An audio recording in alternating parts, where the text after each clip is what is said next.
Before I tell you this story, I need you to understand something about the girl in it. She was handed to a stranger, written off by everyone who was supposed to protect her, offered up like she was something that could be traded. Not a person, not a life, just a problem the village needed to get rid of. And she sat down, made a plan, and walked out on her own terms. This story is not about a girl who was saved. It is about a girl who did the saving. Quietly, precisely, without asking anyone's permission. If you have ever been the person in the room that everyone looked past, this one is for you. Stay until the last word, because the ending is going to do something to you that you did not see coming. And when it does, hit subscribe, because we tell stories like this every single week. Stories about people who were written off and refused to stay written off. Stories about girls who made plans and executed them and walked into dark forests and came out the other side as something nobody in their village had the framework to understand. Turn on notifications. Tell a friend. Come back next week. Now, let's begin. Ara had known about the sacrifice for 3 months. She had known before the elders announced it, before the village began its careful, collective avoid her eyes routine.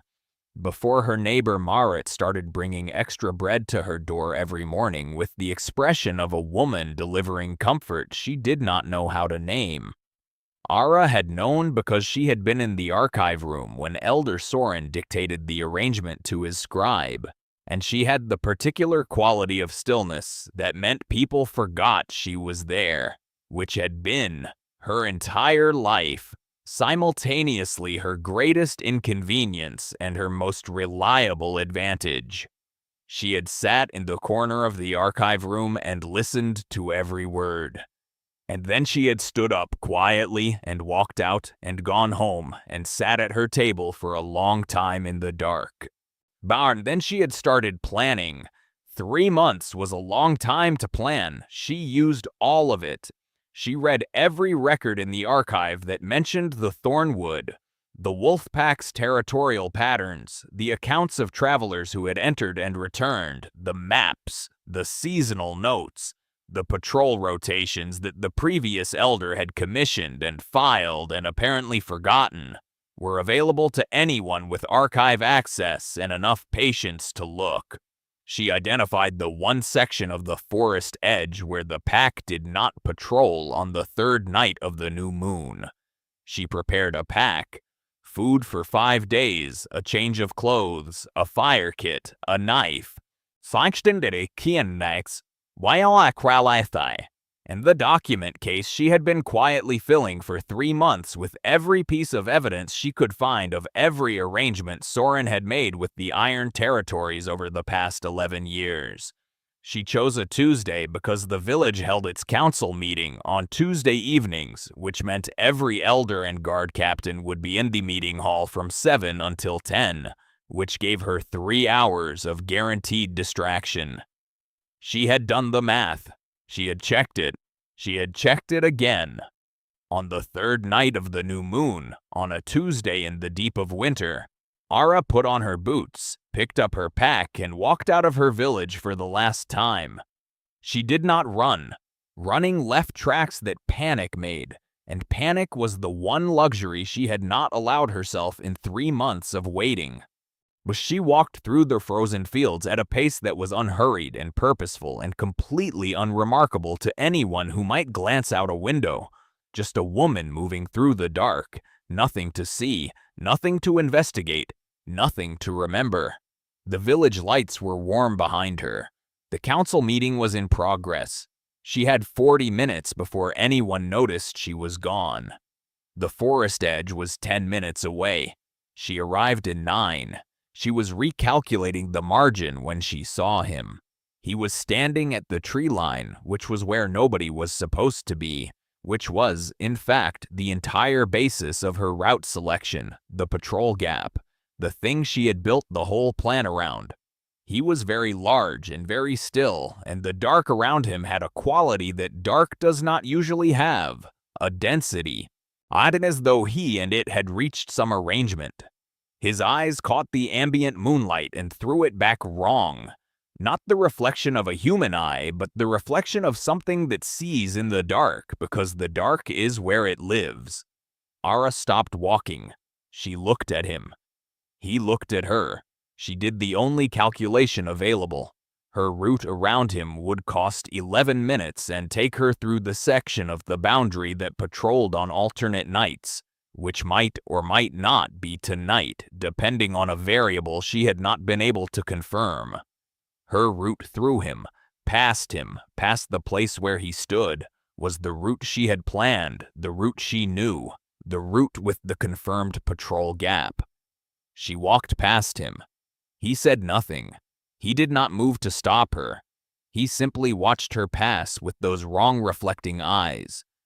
And she felt the weight of his attention the way you feel weather. Not seen, not touched, simply present and undeniable. She walked into the thornwood without looking back. Behind her, after a pause she could not see but somehow felt, she heard him follow. The thornwood at night was not what the village had described. The village had described something dead and dark and hostile. A forest that had been taken over by something dangerous and had become dangerous itself.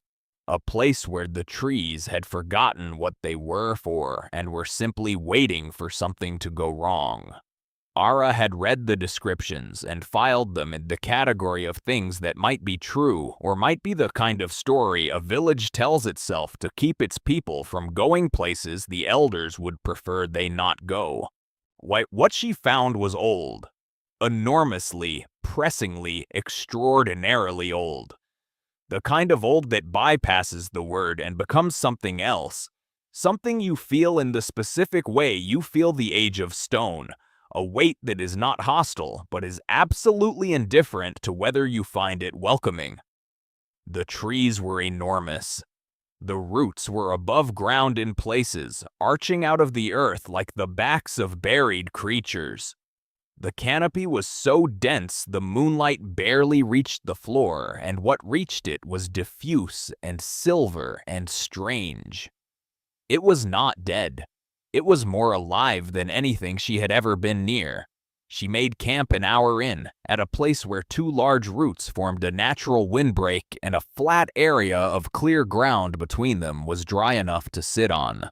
So she built a fire with the competence of someone who had read extensively about the process, and was now discovering that reading and doing were related disciplines that were not, precisely, the same discipline.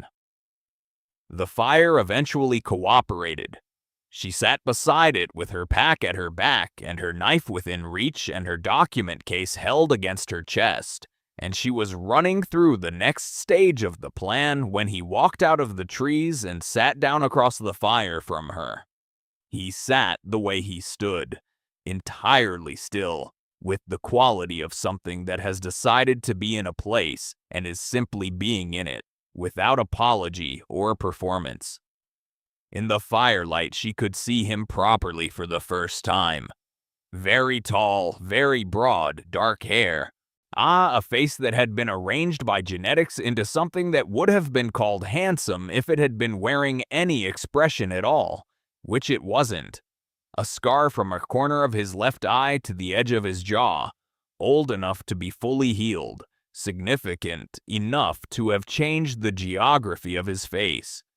Eyes that were dark in the firelight but held at certain angles, the same wrong reflecting quality she had seen at the tree line. He looked at her. She looked at him. "What are you running from?" he said.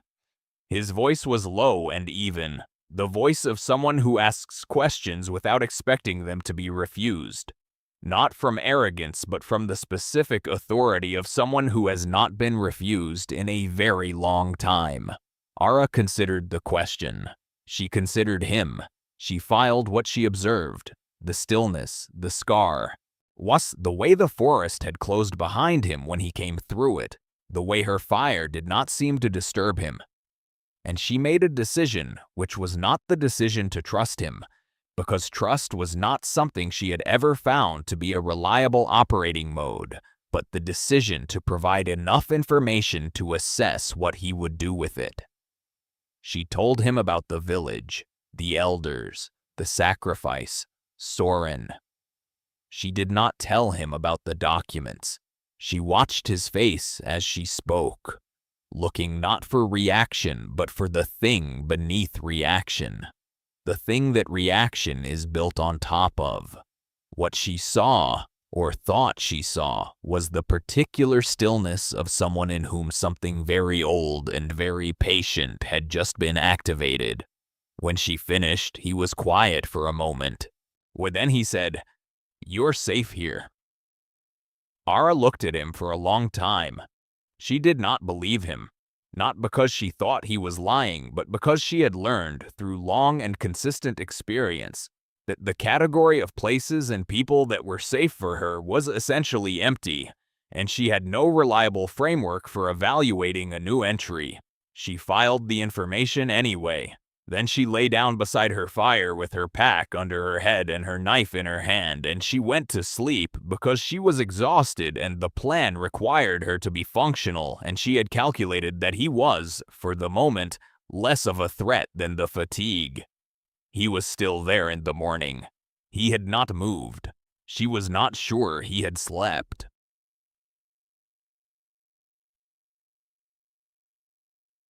His name was Kale.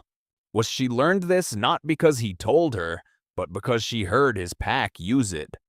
The pack that the village had described as savage and dangerous, and which turned out, in the daylight of the Thornwood, to be a community of people who lived in a compound of long timber buildings at the forest's heart, who worked and ate and argued and maintained themselves with the ordinary, unsentimental efficiency of people who have found a way to live and are living it.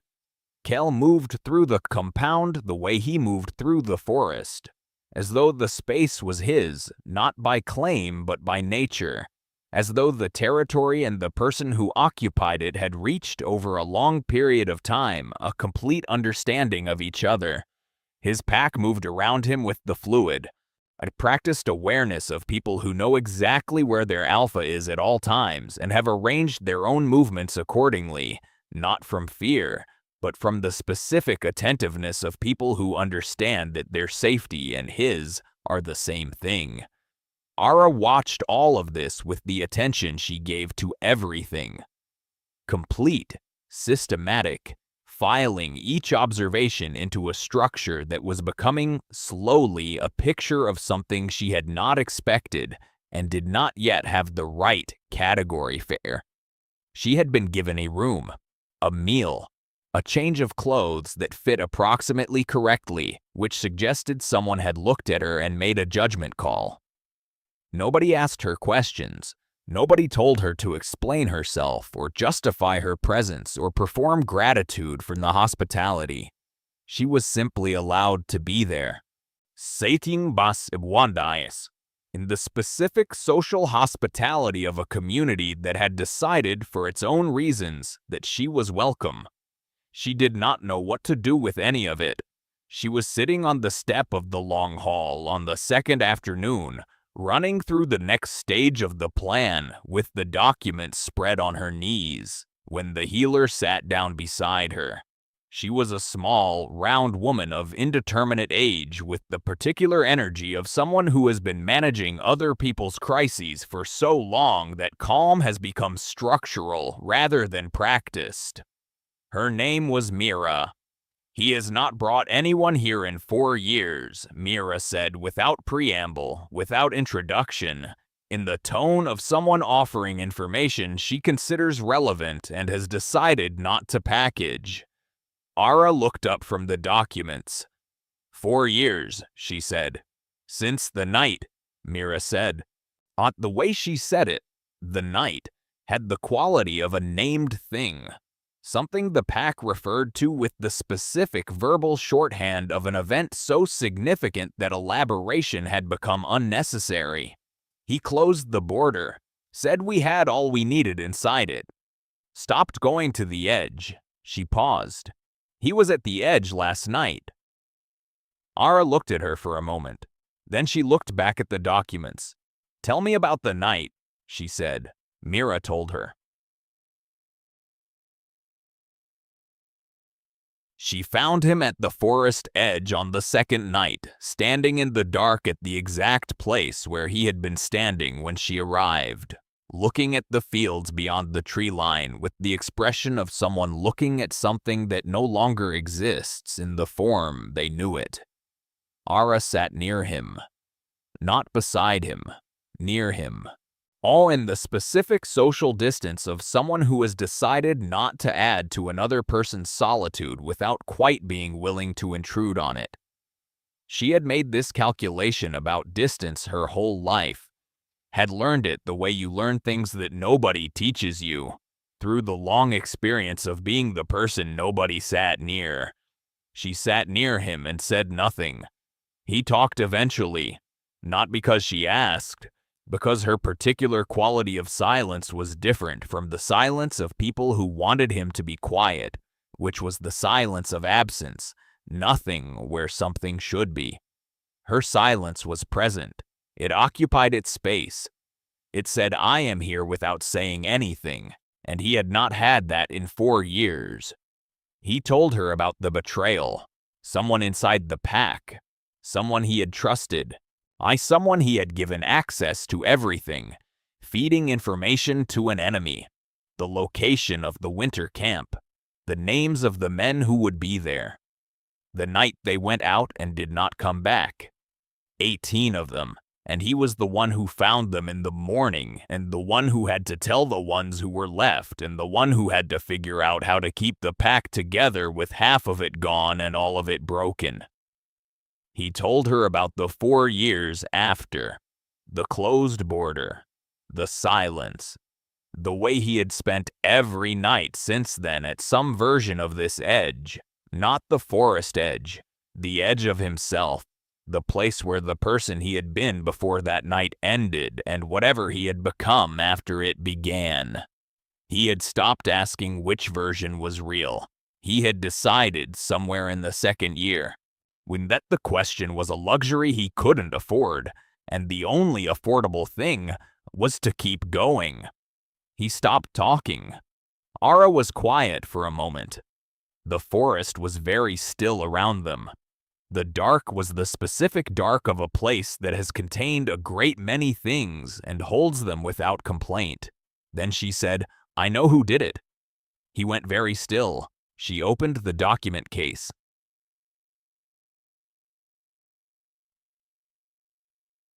The documents were thorough.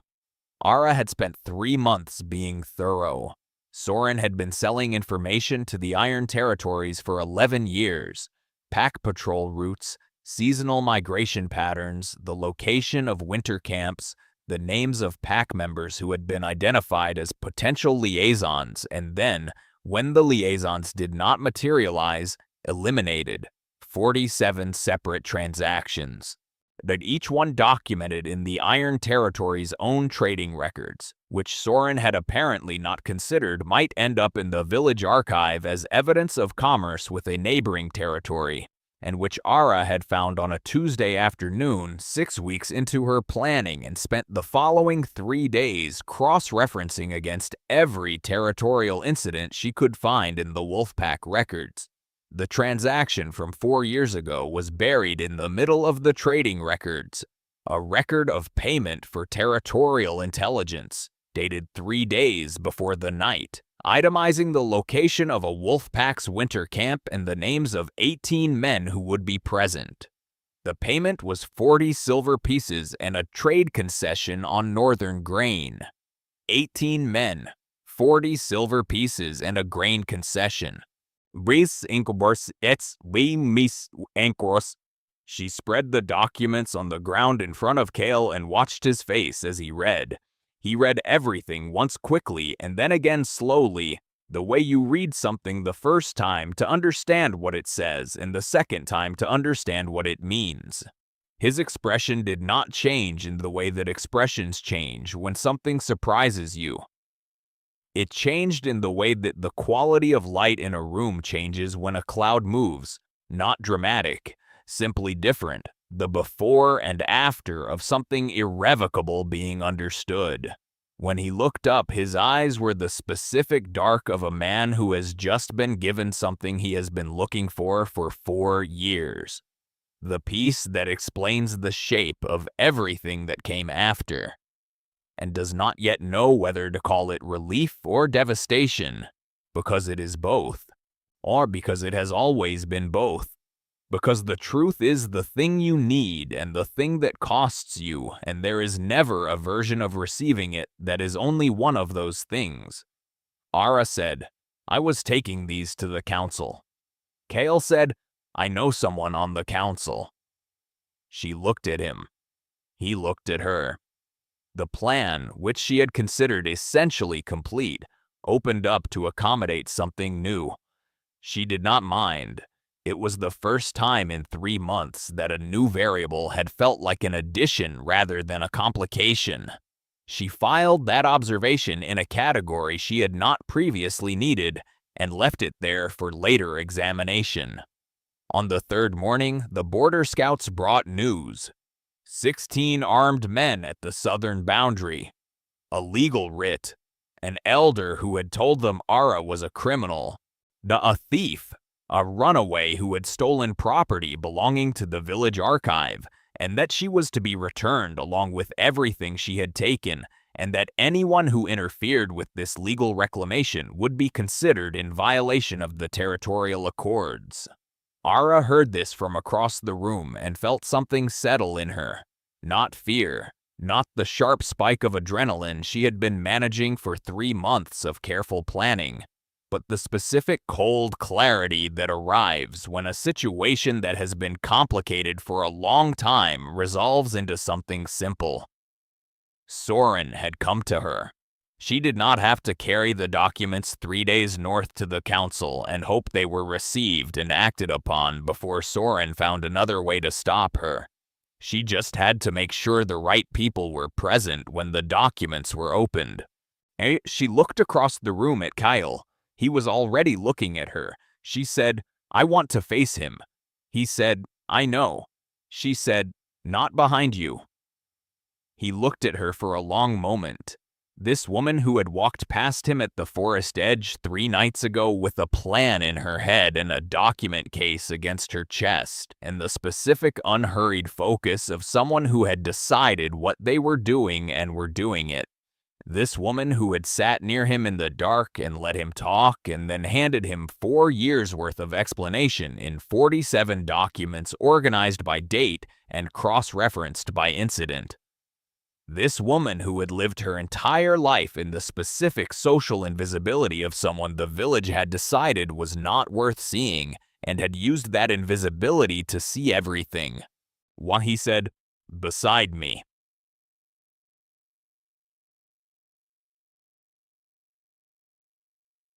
They met Soren at the southern boundary in the gray light of the late morning. He arrived with his 16 men arranged behind him in the particular formation of people who have been told to look impressive and are trying. He arrived with his writ in his hand and his legal language prepared and his particular brand of confident cruelty fully activated. The cruelty of someone who has spent 11 years being the person who decided things and has mistaken that long run of deciding for an indication that he is the kind of person who should be deciding things.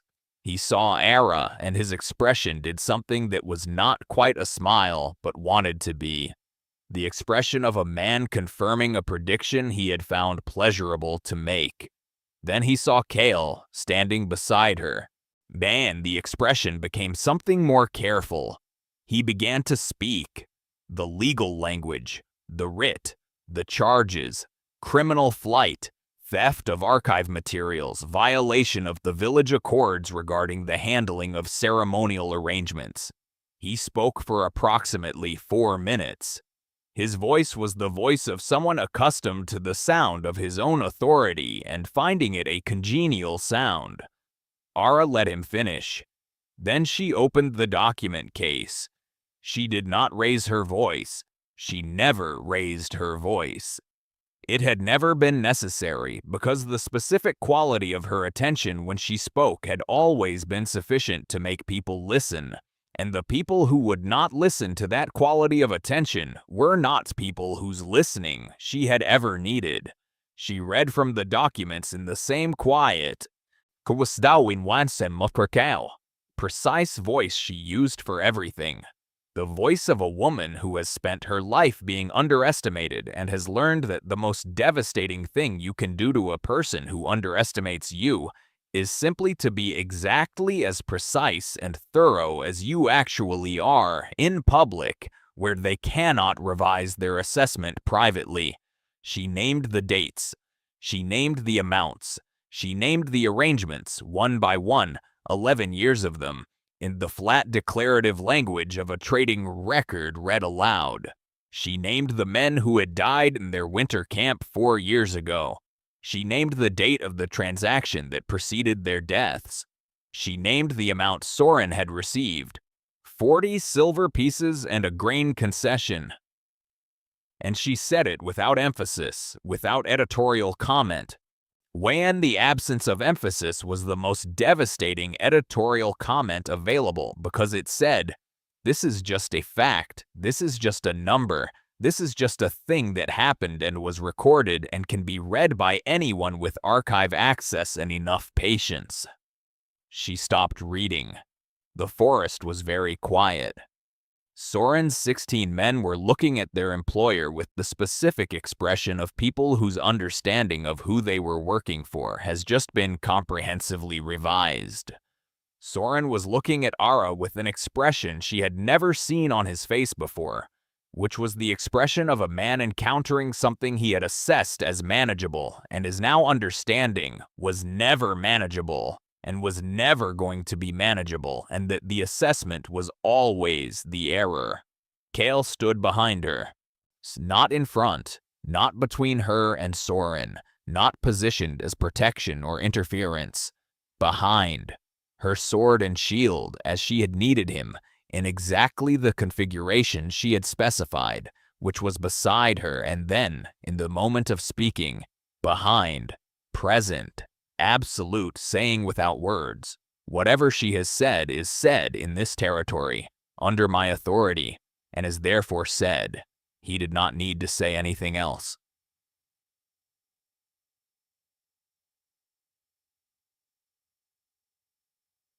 Black Soren was taken before noon. The 16 men made the calculation that men make when they understand that the person they were paid to support has turned out to be a different kind of person than they were paid to support. And they made it quickly, and they were cooperative about it, which Era noted and filed as evidence that most people, given sufficient information, will revise their position, which was a thing she had always believed and was glad to see confirmed.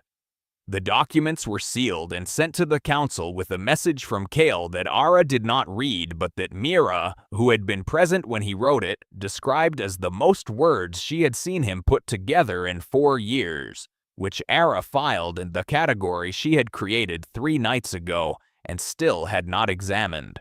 The council representative arrived 2 days later.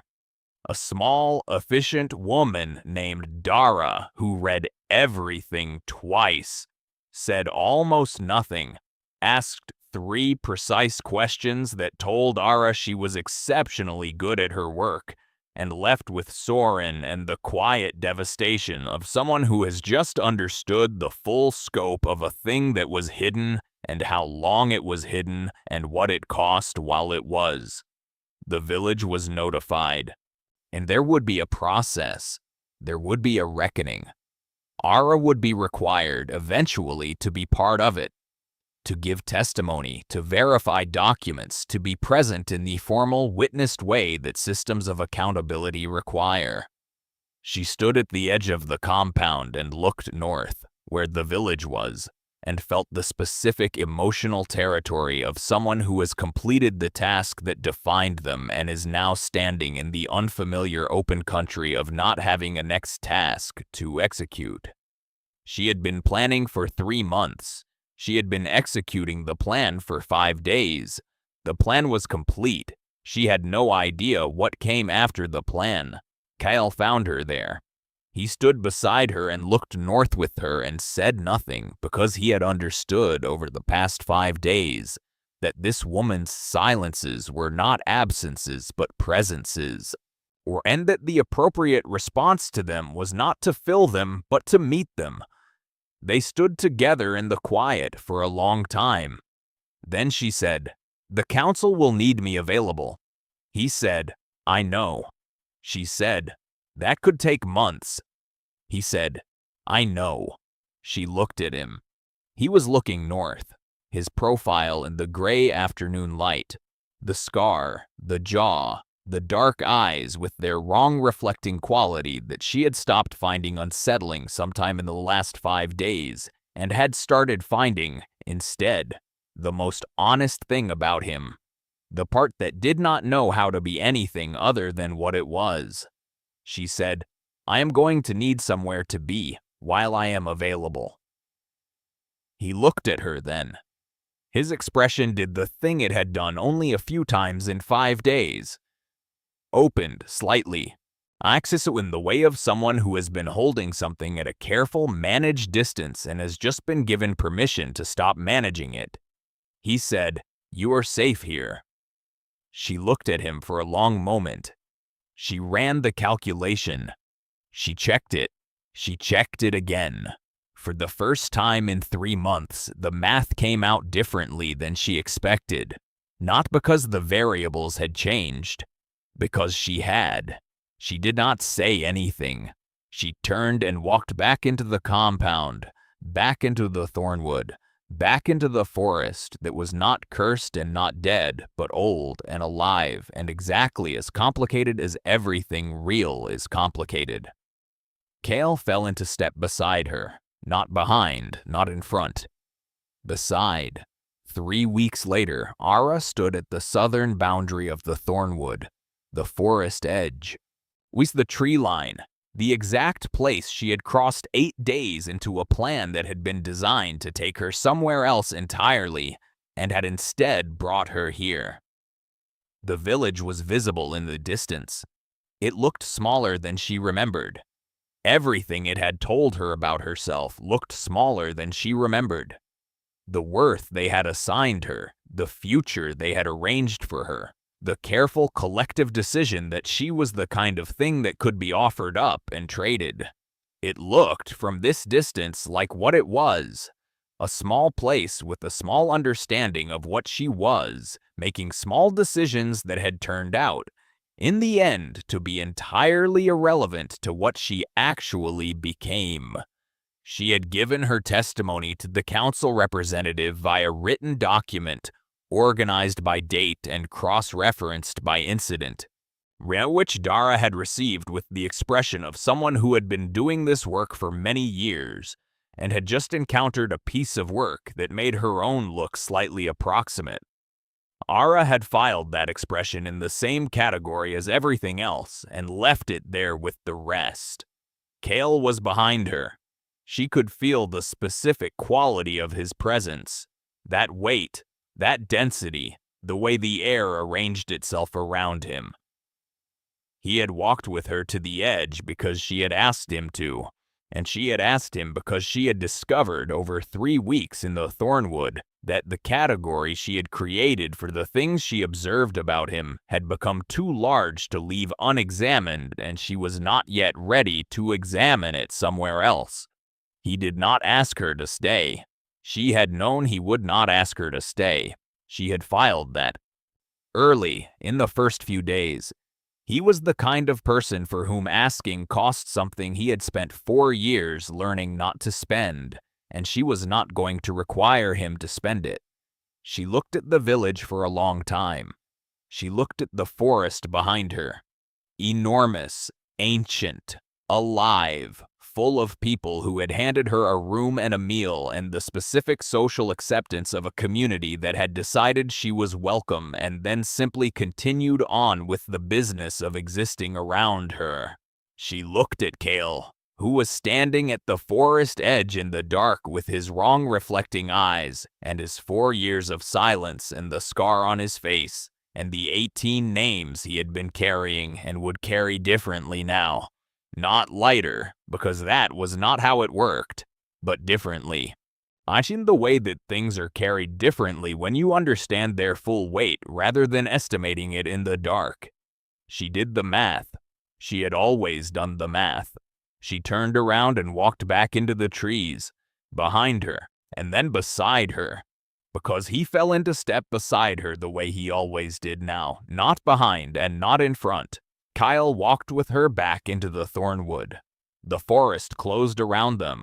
The tree line became a memory. The village became a distance.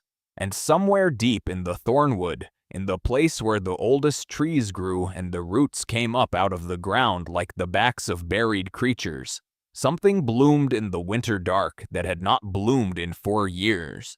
Small and silver white and extraordinarily alive, pushing up through the frozen ground with the patient, absolute certainty of something that has been waiting for exactly this long and knows now that the waiting is done.